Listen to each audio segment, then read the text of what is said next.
सदाकते इस्लाम कुछ भी हो जाएंगे हम जहाँ भी के जाना पड़े हमें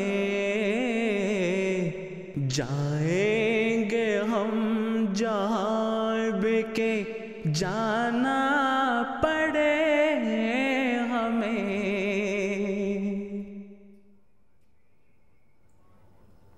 Assalamu alaikum, peace be upon you, and welcome to another live episode of Beacon of Truth. In this program, we discuss and explore various issues relevant to today's young Muslims.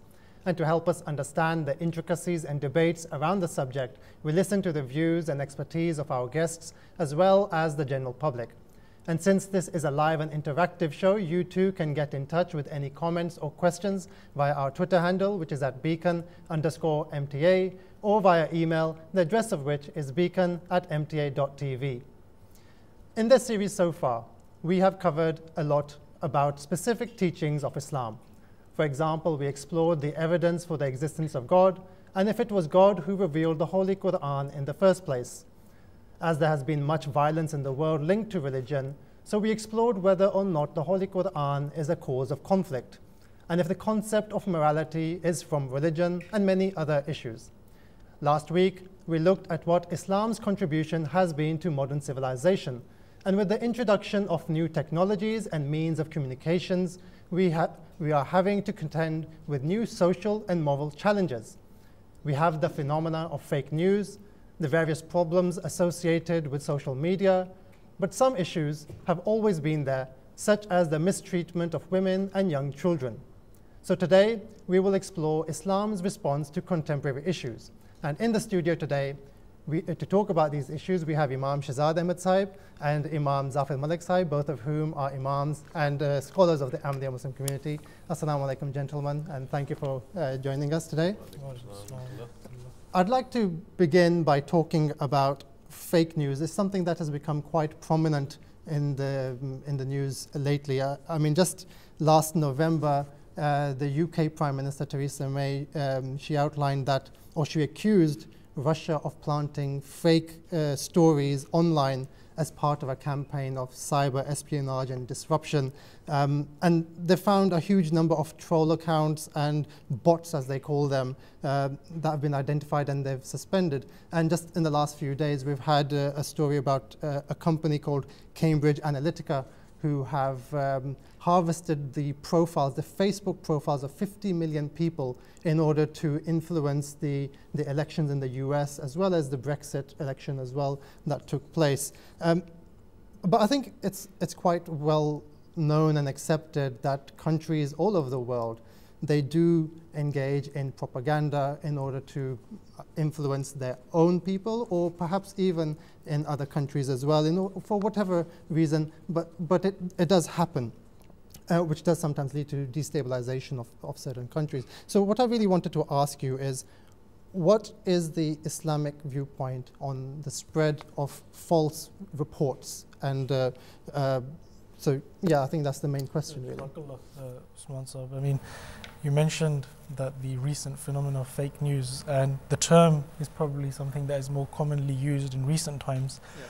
But this idea of fabricating stories, forging lies, and then sort of passing them around to fulfill one's own purposes and interests has been there for time immemorial. Yes. If we look at from the lifetime of the Holy Prophet sallallahu alaihi wasallam, we find that the Holy Quran mentions the mu'mineen, the believers. It also mentions those who openly disbelieved, known as the kuffar. But then it also mentions a third group, which is known as the munafiqeen, which is the hypocrites, who, though posed as being Muslims and were with the Muslims in terms of their worship and coming to the mosque and all the other gatherings, but deep down they had hypocrisy within, deep in their hearts. They didn't fully believe in the Holy Prophet sallallahu alaihi wasallam, and they conspired and they did these sort of things which we commonly see now, which is known as termed as fake news. Right.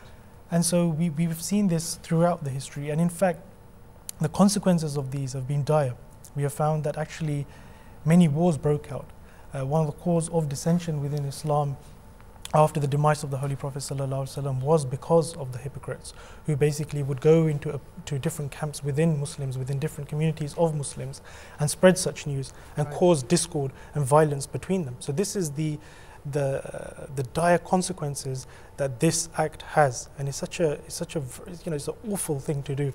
And that's been there since then, and that's why the Holy Quran has very strongly condemned such people who act in this hypocritical way, and that's essentially what we're seeing now in recent times as well now. Right, so from the very beginning of Islam, we've seen this idea of false news spreading in order to destabilize, like I mentioned at the beginning. Can you give me an example that perhaps people can then understand? I believe there was an incident or a war that broke out, a civil war that broke out, with one side being Hazrat Aisha and some other companions on the other, Hazrat Ali, I believe, on the other side. Can you please explain what that was? I think you're referring to Jang-e-Jamal, and I think that's when, for us, if we look at our life in this day and age, right? We have mobile phones, we have emails, fax, everything. So if you want to get a message across to anyone, even if it's the other side of the world, it's instant, right? Yes. You can send the message and it's already there. But of course, we're looking at a time when there's no fax, there's no email. To get the message across to someone else, you have to send a messenger via horse. Yes. And so, in the Battle of Jamal, or the Battle of the Camel, as it's known, Hazrat Ali was on one side and Hazrat Aisha radiallahu anha was on the other side. And that was again, as Shahzad mentioned, due to the misinformation spread by the hypocrites at the time.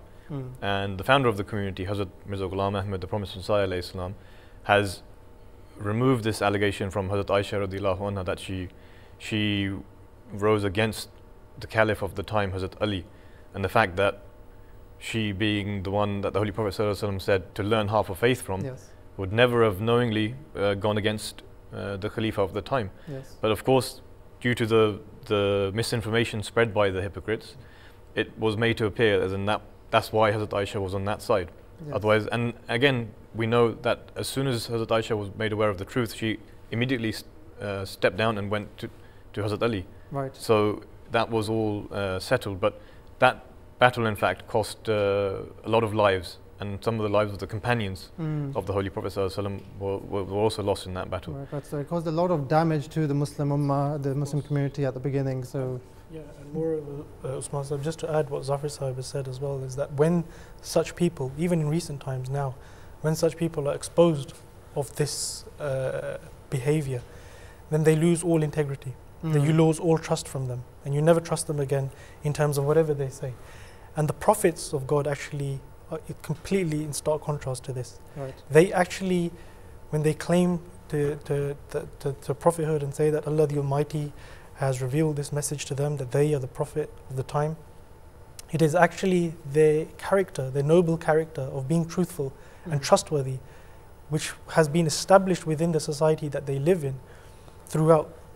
And based on that, people accept them. I mean, we all know the very famous example of the Holy Prophet Muhammad sallallahu alaihi wasallam. When Allah the Almighty revealed to him that he was the prophet and now he must announce this to the people, he went to the mountaintop and called the people of Mecca and said that if I tell you that there's an army behind this mountain, would you believe me? They said, of course we will, because we have always found you to be one who tells the truth, and is trustworthy and is honest. And then he said, so if I wouldn't lie about this, I wouldn't lie about God. And I tell you that God has told me that I am the prophet of God and that I've come with a message of Islam for you.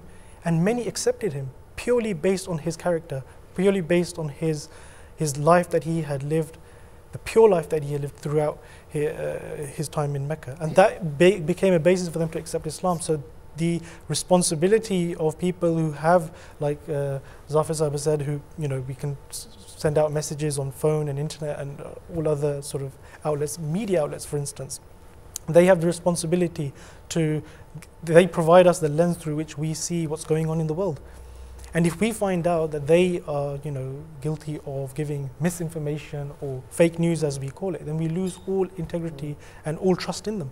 So being truthful is an essential feature of Islamic teaching, and the Holy Prophet, or all prophets, they need to demonstrate truthfulness in all their life, and that's a key aspect of what makes their integrity.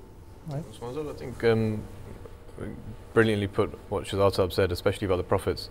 If we just look at the devastating effects of this fake news, for example, just look at the propaganda that was used by Hitler in history, and how he made that was his manifesto. He had a special person who would, Goebbels his name was, he was his propaganda man. Yes. And he would, whatever he was doing, he would justify it and try and sway the public. Yes. So, and we've seen the atrocities that he committed against the Jews, and he justified that by using propaganda or fake news, as we would call it today. Yes. But just in recent times, if we study the Chilcot report into the Iraq war, in which Tony Blair, who was the Prime Minister at the time, has openly said that he's openly apologized for that war, because we now know that the basis for why we invaded Iraq was the basis that Iraq had weapons of mass destruction. Yes. And now we know, in hindsight is a great thing, of course, but now we know that was completely false. Yeah.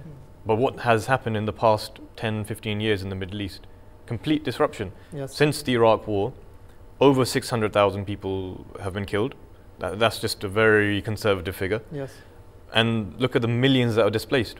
And then even some experts, analysts, who've said that the power vacuum that was created due to the Iraq war has led to organizations such as ISIS to go and taken advantage of that situation. Yes. And we've seen, so not just Iraq, Syria, for example, there's chaos there as well. Yes. So we've unfortunately, as you mentioned, because we're talking about fake news, that small bit of news or the misinformation caused disruption, which we're seeing the effects till today. Yes, yes. It's interesting you mentioned that, because on the other hand, if you look at the life of the Holy Prophet sallallahu alaihi wasallam, these people, the West, criticizes the wars that were fought by the Holy Prophet sallallahu alaihi wasallam, but we find that one, those wars were purely for the purpose of defense, and secondly, the Holy Prophet would exhaust all means possible to first find out and do a thorough investigation. If we study the life of the Holy Prophet sallallahu alaihi wasallam, we find he would send groups of companions and expeditions to go and find out and investigate exactly what the situation and the circumstances were, when he was absolutely sure that the enemy is now is almost approaching, an attack is imminent. Only then did he send the companions out and engage in battle purely for the purpose of defense. So picking up on what Zafir Sahib has said, that this is the level of how thorough the investigation was by the Holy Prophet sallallahu alaihi wasallam. Whereas on the other hand, we see again we have information being misled, and then we see dire consequences of it, as he has quite rightly I mean, the mentioned, concept of lying in Islam is equated to shirk. Is that right? Absolutely. Yes. Absolutely. I mean, the Holy Quran is filled with verses of the Holy Quran that talk of verses which talk about adopting truthfulness. Yes. I mean, and it goes to such minute details. The Holy Prophet ﷺ's own example is a beautiful illustration of the teachings of the Holy Quran. The head of the Ahmadiyya Muslim community, Hazrat Amir al-Mu'mineen Ayyadullah Ta'ala bin Aziz, in his Friday sermons, has been mentioning some of the great characteristics of the companions and also the noble example of the Holy Prophet ﷺ. And in one beautiful incident, he mentioned that how once a mother of a child, in order to convince her child to remain seated in a particular company, she said that if you remain seated there, what I have in my hand, I will give it to you. And the Holy Prophet ﷺ watched this, and he said that, do you actually have something in your hand to give it? I mean, just the small thing that he picked up on, but the very minute things which can lead to falsehood, that could perhaps entertain that idea within that child's mind that I could use these kind of strategies as well, and I could employ these kind of means as well, where I could tell falsehood. He identified that, and for the purpose of the training of that child, he said that, do you actually have something to give? If you do, then give it. If not, then that's falsehood and it's a lie. So this is the kind of training that the Holy Prophet ﷺ, this is the way he trained his companions to then train their children. And of course, I know we are going to talk about children and the care of children later on in the program, but of course these are the examples that we have before us. Right, right. So we do have a tweet as well, just on this subject from a Nadeem Rahman Sahib. He says that fake news has been around since a long time. It's just more evident and widespread, especially due to social media. That's why being truthful at all times is essential, which I think that's absolutely true, and that's something we've borne out as well from the type of fake news that was going on at the time of the Holy Prophet, and I'm sure before as well in other societies as well. But even in the most recent examples, falsehood can have a devastating impact on societies at large. One thing that I think we can move on to the issue of social media in general. I mean, it's something that the use of social media has grown exponentially over the last few years since it's come into being. In one set of statistics I was reading today, 2.6 billion people apparently are using social media in 2018, and they're projecting that about 3 billion by 2021, so it is increasing. Are there any benefits of social media? I think Usman said we're sitting on a social media platform, so yes. Of course we're getting out the true message of Islam, so how can we say it's of no benefit? I mean, social media is a wonderful thing. There are so many platforms where you can get your message across. There's so many noble acts that have come about from social media.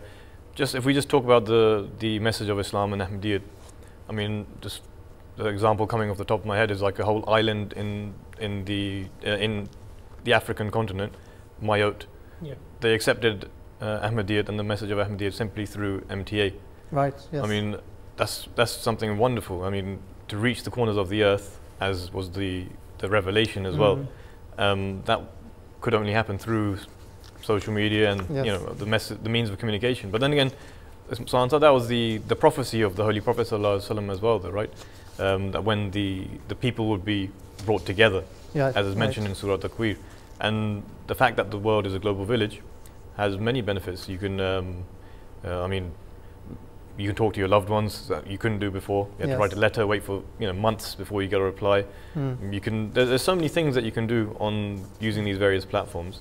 But then again, everything noble, everything has a positive aspect and a negative aspect.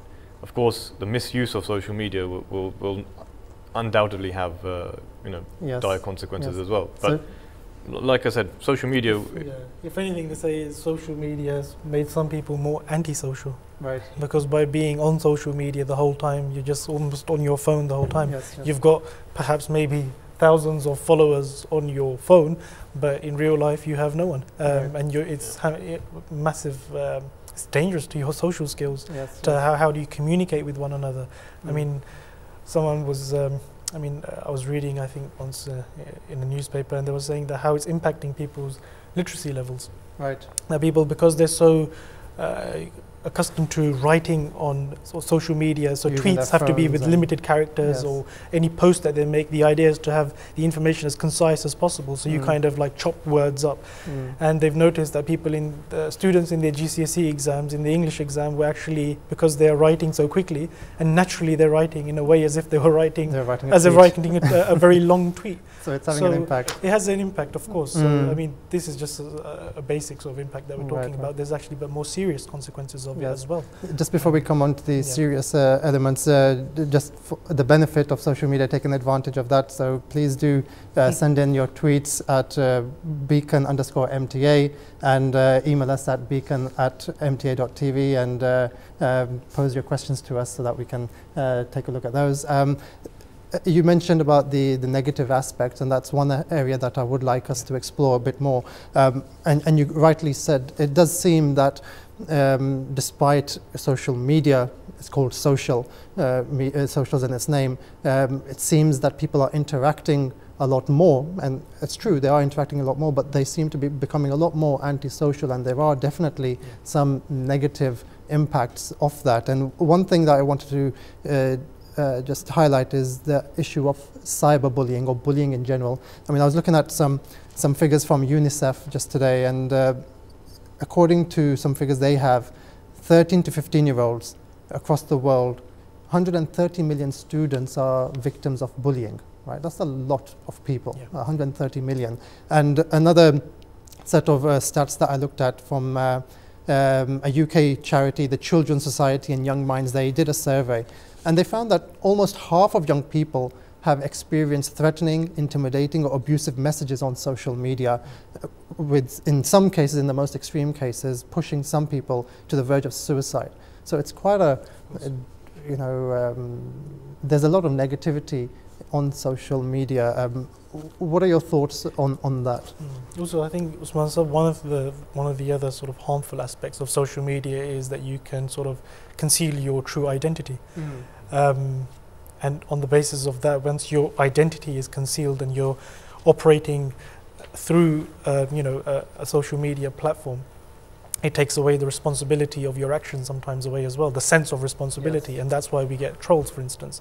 That you probably wouldn't go down on the street and say something to someone, you wouldn't make a racist comment, but when you're on social media, your identity is concealed. You think no one's watching you. No one's watching you, and people get away. And there's been, reports have been published in newspapers, on TV programs as well, in which they've done investigation on trolls and seen the impact that these people have had on the lives of people who they have followed and tried to sort of tarnish their character.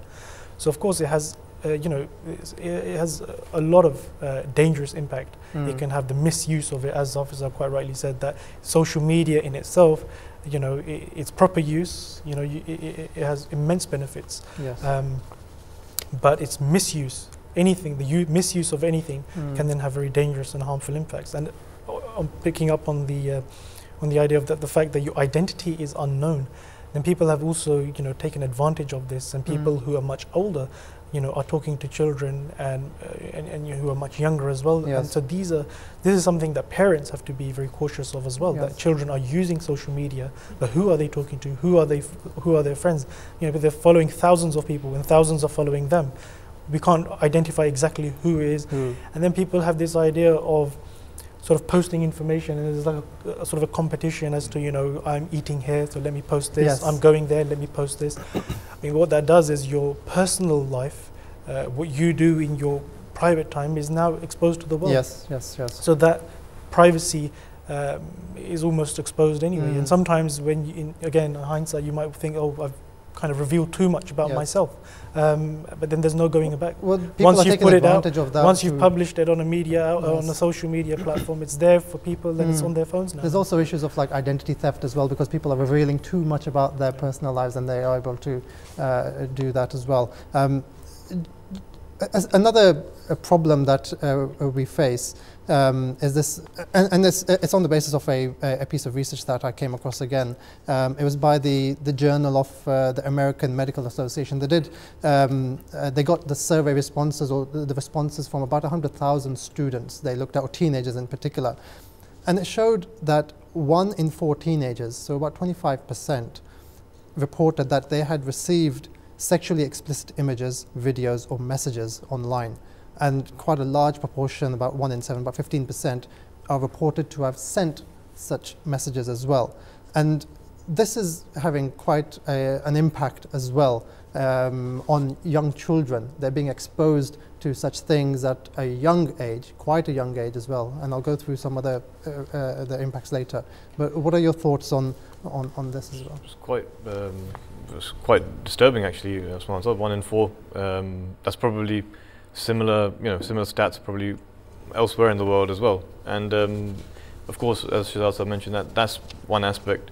This sending explicit messages, and again, you're in that environment, you're in that culture where your friends are doing it. So almost sort of peer pressure, and you're forced to do it, or your friends are coercing you to do this. Yes. So again, it is a problem, no doubt.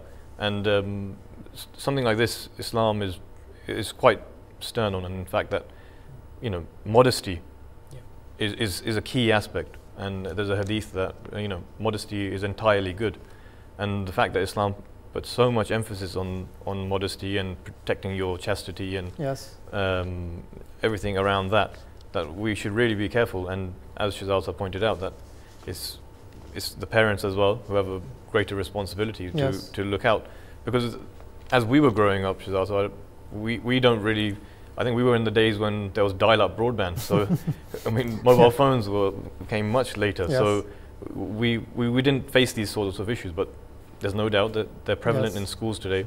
When we were there, bullying would be in the playground, right? Yeah. And now we're talking about But now- cyberbullying. yes. And there is a problem as well.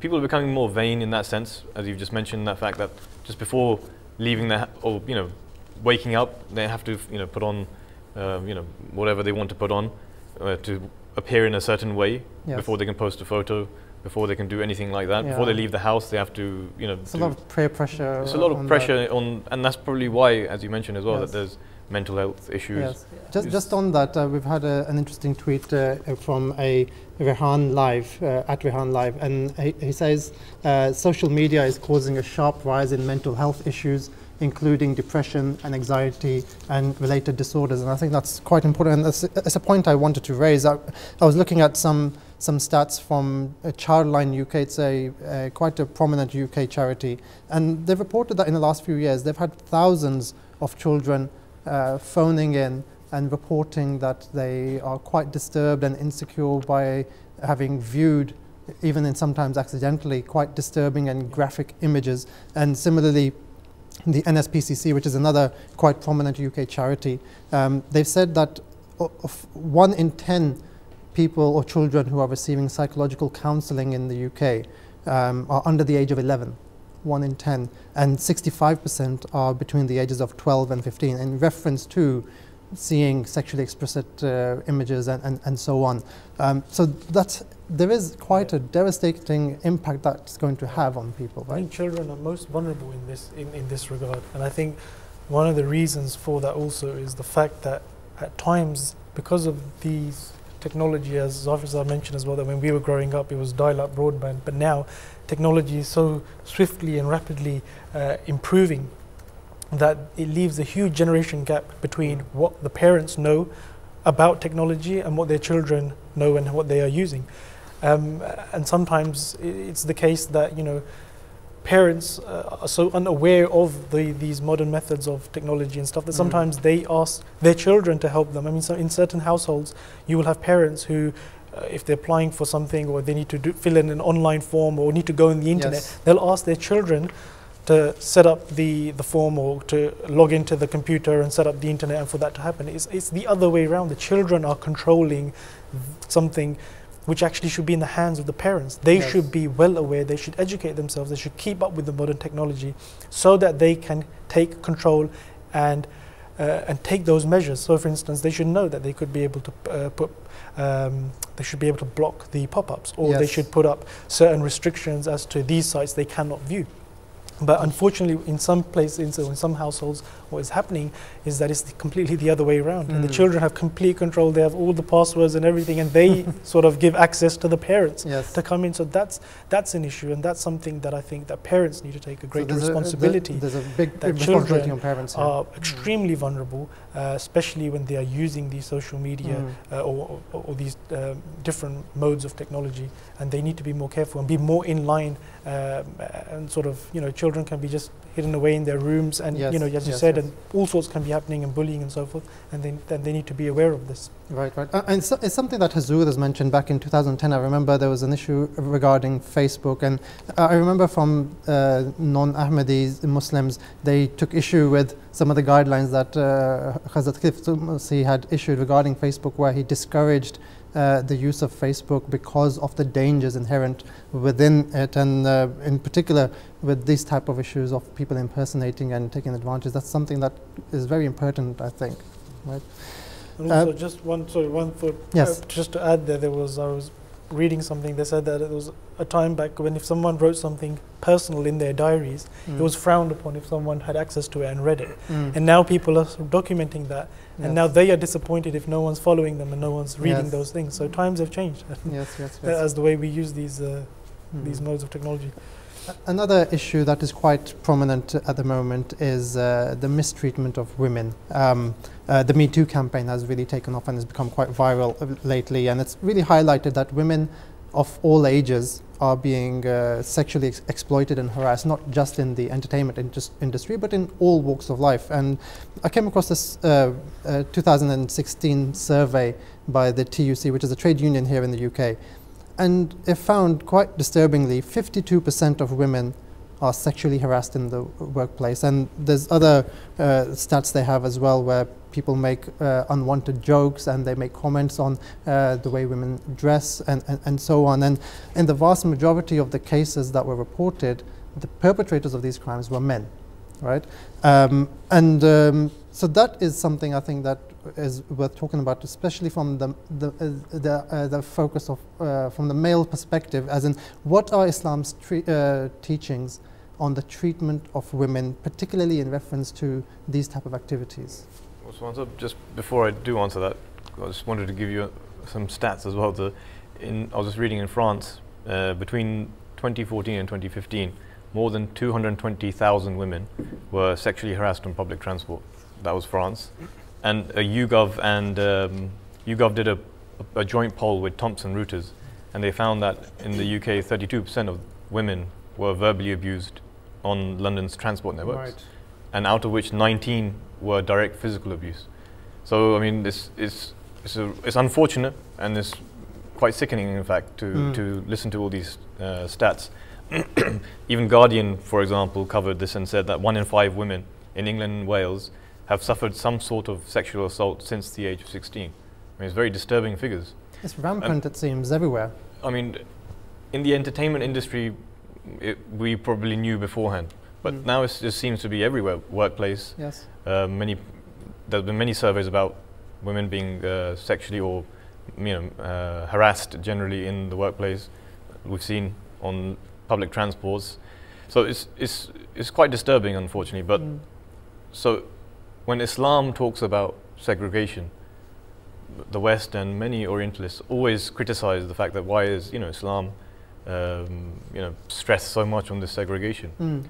I mean these stats are speaking for on behalf of Islam. I don't think it's just Muslims who are segregating, right? No doubt, no doubt. I mean, that's what I was saying. It comes as no surprise that now society and particularly women are demanding for women only, for instance, train carriages in certain countries, or women only in hotel Japan, floors. In Japan, there's a train carriage that they have, especially for women. In many other countries as well. Yeah, as Shazad mentioned, there's women only concerts. There's some hotels are offering, big chain hotels are offering women only floors. Yes, I read about in Scandinavia, I can't remember which country, but there's an island that has been set up for women only to go and for their own retreat and to go and relax and stuff. So there seems to be a big demand by women themselves, non-Muslim women, who are wanting to have some sort of segregation, and it's because of these type of issues of harassment and so on. So what does Islam say about this? Islam, the teachings of Islam are based on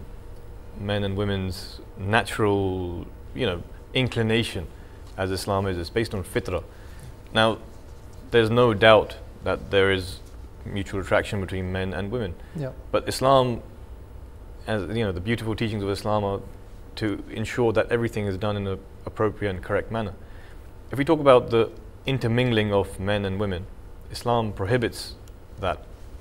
Not to say that Islam says men and women should not work together, or women aren't allowed to work. Everything is, in the Islamic principles, everything is in its place. For example, Islam says the first, this whole concept of parda, the veil, it's always seen as it's just a covering for women, and they're made to be, ostracized or kept at home. Yeah, it seems to be focused too much on women. It seems to be that, but in fact, the whole point of parda is it's a deeper philosophy. The fact is that women, as we've seen, are a vulnerable. They are, times when they are vulnerable. Yes. So to protect women, in fact, Islam emphasizes this parda, and parda is not just the physical covering. The whole point is to be chaste, and to preserve one's or control one's own natural desires. I mean, the first commandment of parda was actually to men, to lower their gaze. Very important point, that because men are the ones who are perpetrating a lot of these crimes. You've said it, you've seen in the stats. Exactly. The men are the ones who are mainly carrying out these acts. Right. So the men are addressed, the Holy Quran directly addresses them and says, lower your gaze. So when you're walking about in the streets, rather than leering at anyone that you see, you're supposed to lower your gaze and walk with with decency. The women are also told to lower their gaze, but as a second form of protection, Islam says for women to dress modestly and to have a covering of the head and of the different areas of the body. But the requirement to dress modestly is not just for women as well. It's for men as well. It's for men as well. I mean, Exactly. it's an interesting point that a friend of mine, actually, I was traveling with a non-Muslim friend, and we were in an Islamic country, and he made a very interesting observation, which I hadn't thought about, that he saw the men, the way they were dressed, the Arab men, and the women as well, long flowing robes. The men also long flowing robes with a headgear as well. It was very similar, right? And he said that, I can see the men and women are dressing the same here. It never occurred to me before. And why we say it's for women, it's an extra layer of protection by dressing modestly or with loose clothing or by having a garment around them or covering of their head. It's actually to say that Islam knew that the men will be more weaker in this regard in terms of following the basic commandment of lowering their gaze. And that's why it has put special emphasis on women to dress modestly. And that's why the Promised Messiah ﷺ says that those who criticize the parda and the concept of veil in regards to women and the covering of women, he said that if men can guarantee that they will fully adhere to this injunction of lowering their gaze, then we can entertain the idea or even think about relaxing the injunction on parda. But since this is the nature of man, that sometimes he gives in to his inner or base desires, that's why the extra layer of protection is given in order to safeguard the honor and the chastity of women. And it's exactly what Shazar said. It's just to divert the attention away. It's to save having unwanted attention, and that's what the veil as a physical barrier is. Yes. And if we look at the example of Mother Mary, peace be upon her, the mother of Jesus, wherever she's depicted, she's always depicted in a way that she's covering her head, she's wearing loose clothing, and that's the symbol of chastity as declared by the Holy Quran as well. Yes. And men and women, Muslim men and women, are encouraged to follow her as well. Yes. And interesting enough, I was just watching a social experiment which people have carried out, in which a woman would go around New York in some tightly fitted clothes, and you could see, and she had a camera on her, that the attention or the unwanted attention that she drew, wolf whistling, all this sort of.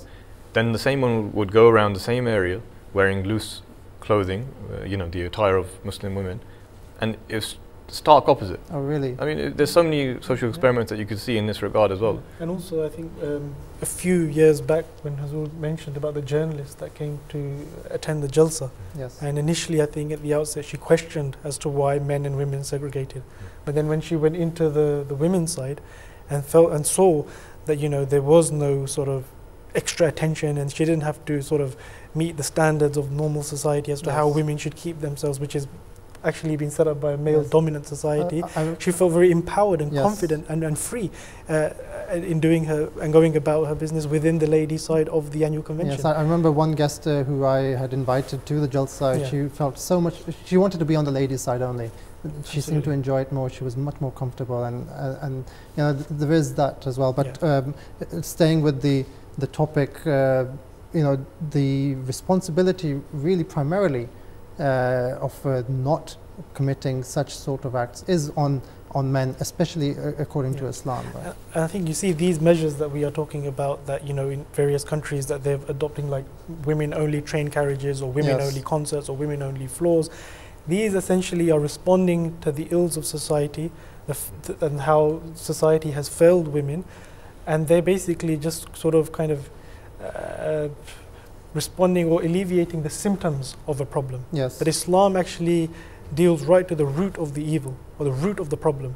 And that's why if you look and study the Islamic injunction of the parda, which is a deeper philosophy, as Zafir Sahib has mentioned, it's the lowering of the gaze of both men and women, and adopting modesty that doesn't just start from the exterior, i.e. from your physical clothes, but actually first develops within the heart and within one's own self, and then it's adopted on the exterior as well. So Islam actually tackles the problem right from its root. Right. And these are the measures that we are seeing, and now recognizing those failures of society and now adopting those measures to sort of alleviate the symptoms. In fact, Islam's teaching is profound and perfect and universal, which was revealed. This is sort of linked to this as well. I mean, today happens to be National Child Sexual Exploitation Awareness Day here in the UK. And I mean, there's literally thousands of children who are being exploited in this way. And can you just tell us what are the teachings of Islam in reference to the treatment of children, particularly? So, Usman Sahib, you know, it's interesting you asked this question and touched this topic. You know, yesterday, this very complex here that we are in, the present head of the Ahmadiyya Muslim community, Hazrat Mirza Masroor Ahmad, may Allah the Almighty be his helper, delivered the keynote address at the Peace Symposium. And whilst talking about radicalization and extremism, he spoke about the fact that children who have experienced war and their parents have been affected by it and have died as a result and they've become orphans are the most vulnerable in society. Yes. And people have preyed on that, have sort of taken advantage of that.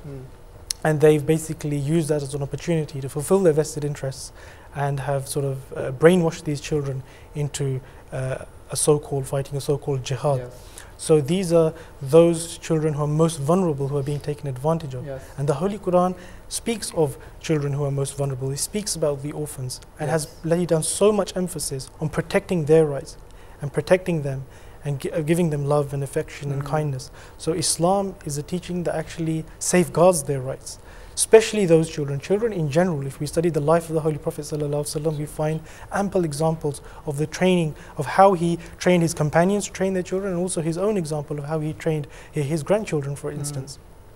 In the earlier part of the program, we spoke about how he advised the mother to ensure that she had something in her hand, and make sure that she wasn't telling a lie. So these were the sort of small aspects of the Holy Prophet ﷺ ensured that he was observing in their training as well. Yes, I mean, this idea of grooming as well, what we find is that there's a lot of deception involved in that as well. And we're seeing in the news as well, a lot of the individuals or groups who have been caught in this type of activity, a lot of them have been Muslims. I wouldn't say the majority are, but certainly there are some in there. And this idea of lying in order to get some sort of advantage over vulnerable people, it seems they completely forego the teachings of Islam there. Absolutely. So it's essentially, you've quite rightly said. So it's not if these people were truly studying the teachings of Islam, then these issues would never come about. Yes. Certain problems actually stem from cultural problems, but never can be attributed to the teachings of Islam. And it's basically by not following the teachings of Islam that such issues and ills become prevalent. Okay, now thank you very much, gentlemen. That was a very interesting, though in some cases very heavy subject as well, especially when we're talking about people exploiting others. And Islam has a lot to say about how to safeguard people against that, women and children and so on. And the idea of lying is, is vehemently and quite strongly denounced by Islam. And if people just followed the basics teachings of Islam in that regard, a lot of such issues, we would hope would and they should disappear. So thank you very much for your insights on that, and thank you for watching and getting involved in the discussion. Today we discussed Islam's response to contemporary issues, and I hope that you found the show interesting and insightful. But please do keep sending your comments and feedback on our Twitter handle, which is at beacon_MTA, and our email address, which is beacon@mta.tv, which takes advantage of the benefits of technology and social media. So do please join us again next week at the same time on Beacon of Truth. Assalamu alaikum, peace be upon you. सदाक़ते इस्लाम कुछ भी हो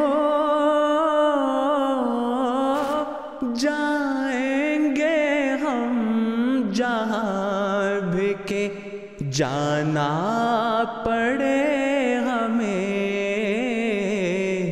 जाएंगे हम जहाँ भी के जाना